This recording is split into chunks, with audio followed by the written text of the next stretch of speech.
இதில் 6வது சாப்டரில் 22வது ஸ்லோகம்.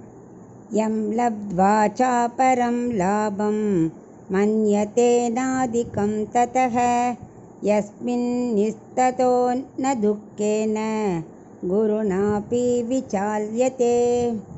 இப்போ இதுக்குள்ள அர்த்தத்தை பார்க்கலாம். கண்ணன் சொல்கிறார், யோகத்தை அடைஞ்சிட்டான்னாக்க அவன் இதை காட்டில் வேறு எந்த சுகத்துக்கும் அவன் மனசு போகவே போகாது, கேரே பண்ண மாட்டானான். மற்ற எதையும் அவனுக்கு உயர்ந்ததாகவே அவனுக்கு நினைக்க தோணாது.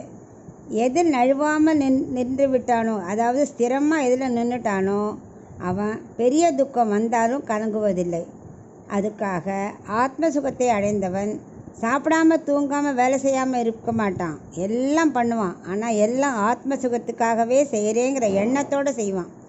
மற்ற வேலையில் பிடித்தம் இல்லாமல் ஆத்ம சுகத்துக்காகவே செய்வான், அதெல்லாம் செய்யணுங்கிற கடமையாக செய்வான்.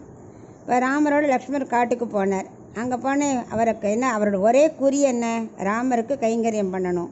அதை நினச்சா அவருக்கு காட்டில் அது துக்கமோ பாறையில் படுத்துக்க வேண்டியிருக்கோ, அது கஷ்டமாக இருக்குமோ, அதெல்லாம் அவர் நினச்சதே இல்லை. ஏன்னா அவர் மனசு முழுக்க கைங்கரியம். அது மாதிரி நம்ம மனசு எங்கே போய் செலுத்துகிறோமோ அதில் ஸ்திரமாயாச்சுன்னா மற்றதெல்லாம் பெருசாகவே தோணாது, துக்கம் நம்ம பாதிக்காது, நல்ல தைரியம் கிடச்சிரும்.